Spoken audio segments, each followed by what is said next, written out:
physiology part of the upper airway. It is a very important part when it comes down to the exchange of oxygen versus CO2 at rest and when it is under exercise. It's just very important portion of this whole lecture revolves around that exchange of gas and what it comes down to prohibit that exchange or reduce that exchange of oxygen versus CO2 and what it comes down after that. So the main functions of the upper airway is to conduct the airflow in and out. So very important part of this function of the upper airway is going to be head position. If you move the head of a horse down, the airflow is going to be impeded.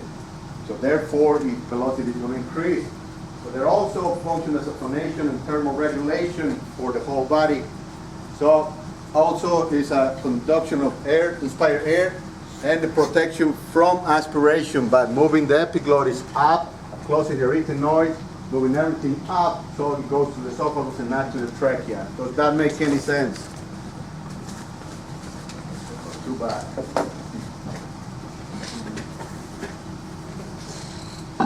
So at rest, most horses will have a respiration rate around 20 beats per minute, 20 breaths per minute. The tidal volume, total volume, it will be about 5 liters. And a minute ventilation, it will be about 100 liters per minute. So you see a horse under exercise, the respiration rate obviously will considerably increase.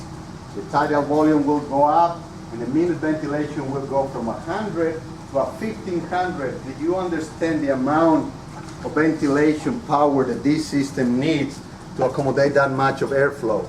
So at this point, the main thing is to maintain oxygenation at higher airflow rate. So therefore, you're going to need an intact airway for that to happen. If the airway has any source of problem, it will impede this exchange.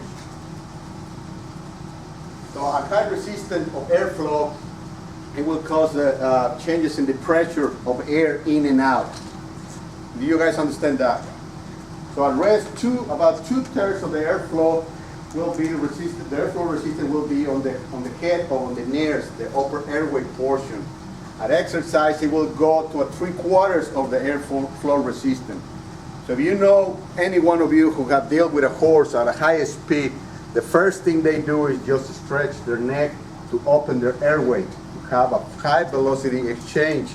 So it's very important for a horse at high velocity to stretch their neck. You don't see a thoroughbred or racing with a head collected back. It will not run. It will not happen. Not at high speed anyway. So in the upper airway, the pressures change. So one of the pressures in inspiration, the pressure will be negative, and this will tend to collapse the upper airway by increasing the resistance of the air in and out. On expiration, the pressure changes to a positive pressure, so it's easier to get the air out, and this will dilate the airway, decreasing the resistance of the air to come out. Is that clear? This is really not fun. I'll get one of you to come and please. So, that's the upper airway physiology. How can the upper airway withstand these kind of changes in caliber and changes in pressure? So, there is no bone structure as far as the upper airway goes. There is bone on the sinus, there is bones on the skull, there is no bone on the upper airway. Everything is regulated by the mucosal changes, temperature, nerve system, and all that will change, collapse, contract, open, reduce the upper airway. So most of these happen during, they have muscle support. The muscles support this structure, they're going to be contracting or opening depending on the circumstances, and the head and neck position will have a direct impact on this exchange. Got it?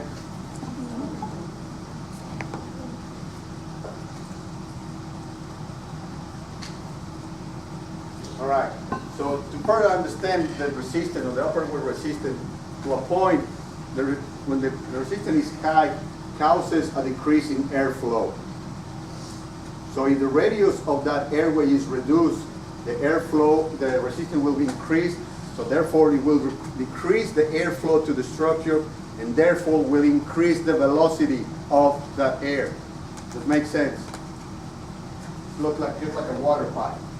So if you've got an intact upper airway,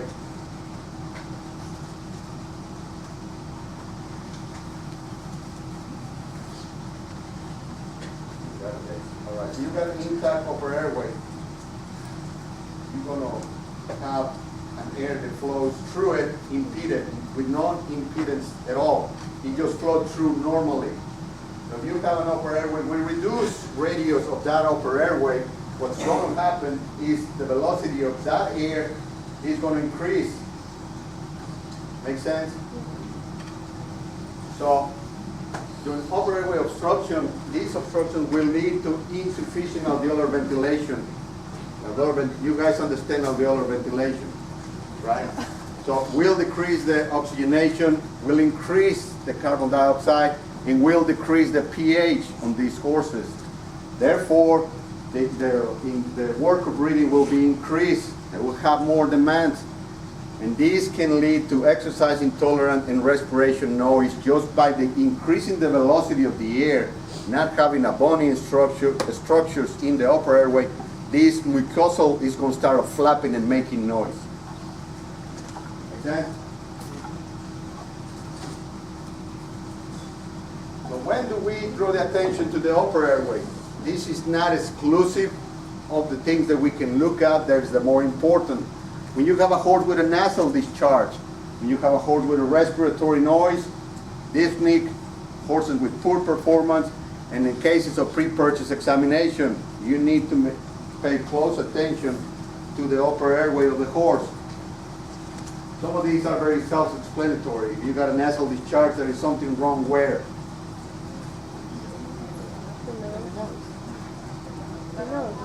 The nose.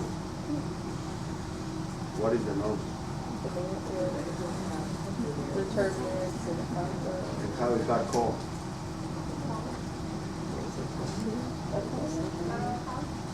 The sinus system is not coming from the nose.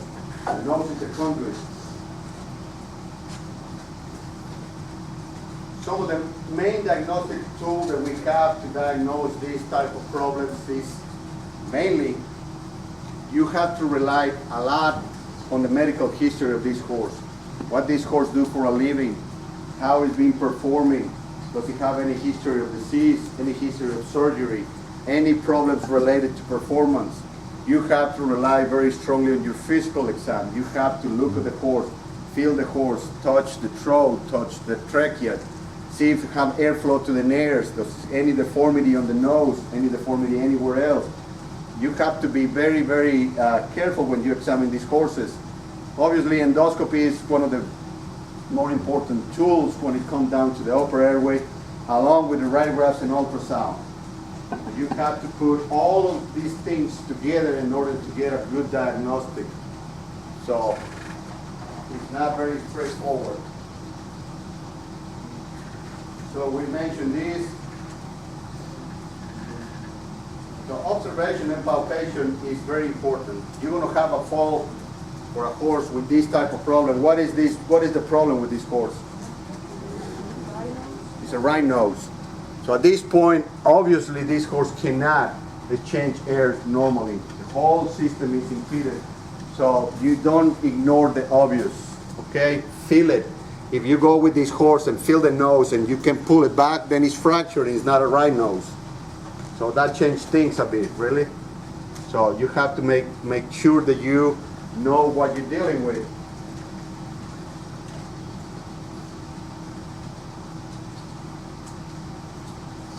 Then you have a corset like that. What is that?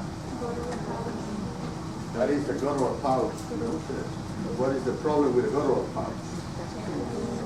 It could be tympany. In this case, it is tympany. What else could it be? Mycosis. And what is the result of the mycosis? If the artery is ruptured, you're toast. You're done.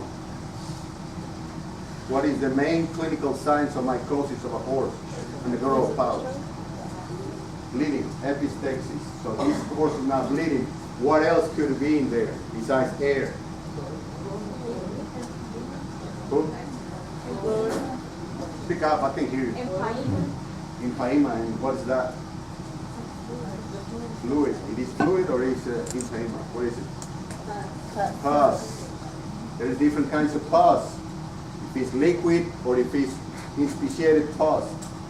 So you have to make sure what you're dealing with. So this really got tympani. Tympani can go unilateral, bilateral. It all depends on what you're dealing with. This computer is extremely slow. Is it being like that or is it just my presentation? All right, so during your physical examination, it's very important that you determine airflow. You can do it, just put your hands in front of the nares. You can put it right in front or you can put it to the side. If you see the anatomy of the horse, the air is going to come out sideways just because of the nair anatomy position. So you put your hands in front, the horse is going to pull back. You put your hands around, away, and around. You can feel it. If you cannot feel it, just go ahead and wet your hands and then put your hands in there and you can feel the airflow. You need to do percussion. Percussion is very important when you're dealing with a sinus, either primary sinusitis, secondary sinusitis, front fractures, any of these kind of problems. Do not, and please do not forget to auscultate the thorax. The thorax is a very important part of the whole thing. It's an upper airway and it's a lower airway. The lower airway cannot function without the upper airway and all the way around. So you need a freaking airway, lower or upper. So it's very important the auscultated thorax, any restriction in the respiration, any sounds on the lung sounds, the evidence of fluid on the pleural space. You need to make sure that you're checking all this, because if you have a horse, for instance, a horse with a pneumothorax, and you're going to put your hands in there and you're not going to feel the same airflow one side to the other, or the horse is going to be dyspneic, and you don't check the chest cavity, you're going to miss that pneumothorax. If you miss that pneumothorax, you're going to kill the horse. It's going to be on your top. So pay attention and do your exam very, very consistently and very meticulous auscultation when you're dealing with an upper airway disease. In any other disease, you have to be very meticulous about it.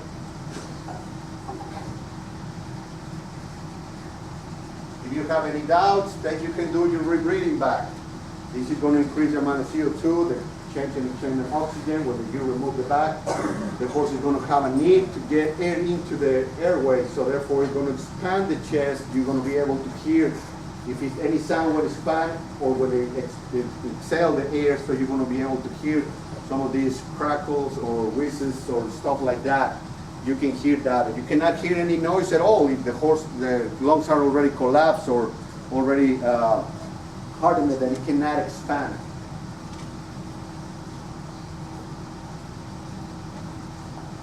So endoscopy, it will be your more reliable tool as far as most of the things that happen with the upper airway.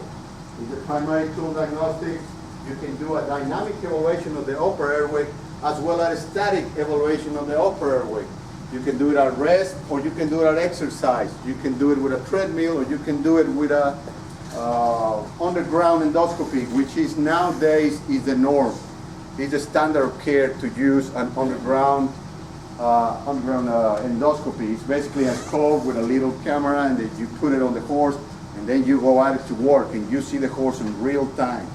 There is a lot of things that we couldn't reproduce with a treadmill. There is a lot of accidents happen with a treadmill.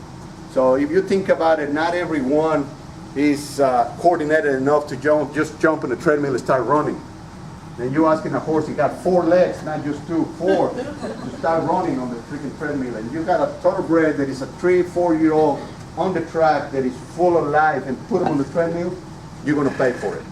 I've seen a horrible accident with those treadmills. So to the point that most practices are getting rid of that type of diagnosis and go to on-the-ground diagnostics of the operator.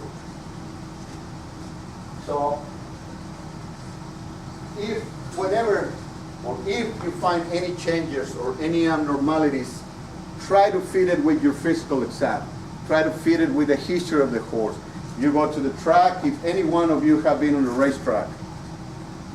So on the racetrack, you're going to have on the line, on the rail, wherever the horse is going, you're going to have a line of trainers, And behind every trainer is going to be a veterinarian.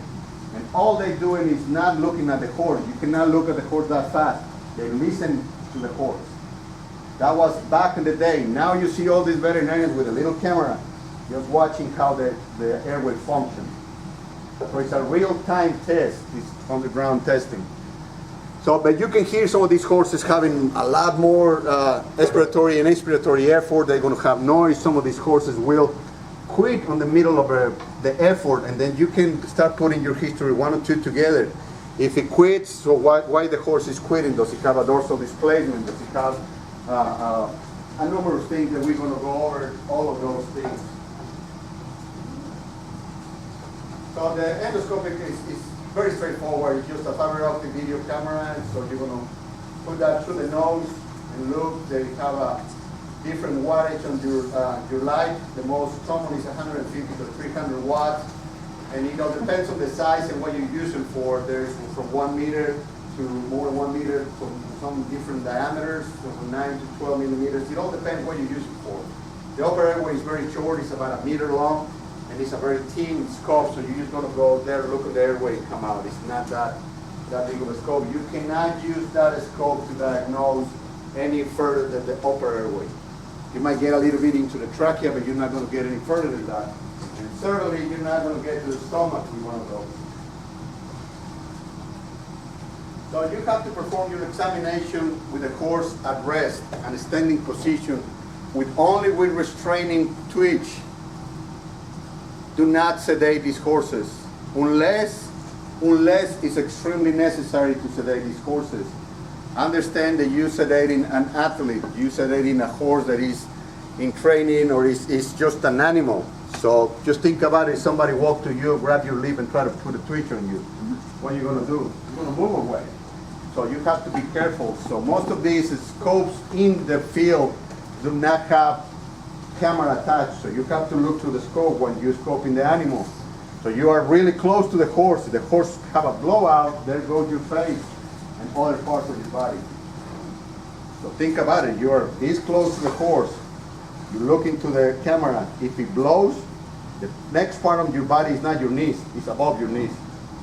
And you're going to hurt. Promise you that. Don't matter if you're a male or female, you're going to hurt. If it hurt your knee, break your leg, you're not going to be able to work, not going to be able to pay the bills, you're not going to be able to do nothing. So think about it. You have to be careful. This is a 1,200-pound animal that is mad at you because you put in a scope in his mouth or on his nose. Watch it. It's a 2 to 3 people job. Don't cowboy up in here. I don't care how brave you are. The horse doesn't give a rat as how tough you are. Do not do that. Get somebody to help you. There is always a bunch of people around that can hold the horse, hold the twitch, and help you out with to do this. Don't go on and do it yourself. The horse is going to know that you're alone, and he's going to take advantage of that. He's going to hurt you. Promise you that. Any questions? At rest, the evaluation will include, obviously, the nasal passages, the epiglottis, the pharynx, the larynx, the guttural pouches, and the trachea. That is your evaluation at rest. You can do a dynamic evaluation at rest or a standing position by doing a nasal occlusion. You will see some of these arytenoids to move. If they move normally, you can swallow, do the swallow reflex, put a little water, the horse is going to swallow. You can see the epiglottis move normally or abnormally. You can do slap tests on the right side of the horse or the left side of the horse. Just slap the living share of the shoulder. The vagus nerve travels that way, so he's going to have a reflex. The vagus nerve runs through the left recurrent laryngeal nerve. The left recurrent laryngeal nerve is going to provide function to the craccoidal dorsalis. Therefore, it's going to be motion of the arytenoid cartilage. Makes sense? Mm-hmm. You look at me like, what the hell am I talking about? Can you really explain that? I do not understand. So if you slap the shoulder of the horse, that's where the vagus nerve lives. Mm-hmm. By stimulating the vagus nerve, it's going to stimulate the left recurrent laryngeal nerve, which innervates the craccoid dorsalis muscle, which provide function to the arytenoids. Does that make sense? So pay attention. I can get a lot of bit deeper into C1, C2 nerve, but it's just the basic function is that. The basic path of that.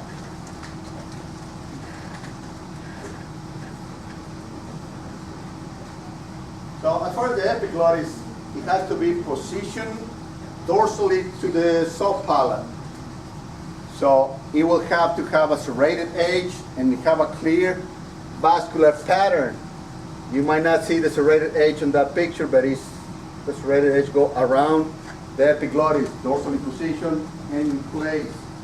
So I think I have another picture. So these right here are the serrated edges of the epiglottis. So that has to be there. You have to see the blood pattern. So during evaluation of the pharynx and the larynx, you have to evaluate the horse at rest and after nasal occlusion. You want those arytenoids, these two guys, to open, like in the bottom picture. When they inhale air, those arytenoids are going to open and going to let air in. Make sense? You have to look for symmetry in appearance. Does the epiglottis look normal? Does those arytenoids look normal in end position? Does the aryepiglottic folds, which are these two guys right here, are in position or elongated or not elongated? You have to look for anything else that might look abnormal. Does this lymphoid hyperplasia, does it have bleeding? On and on. Make sense? Somebody timing me? Yes. Okay, all right, so during this endoscopy examination, you're going to have at rest, normally positioned,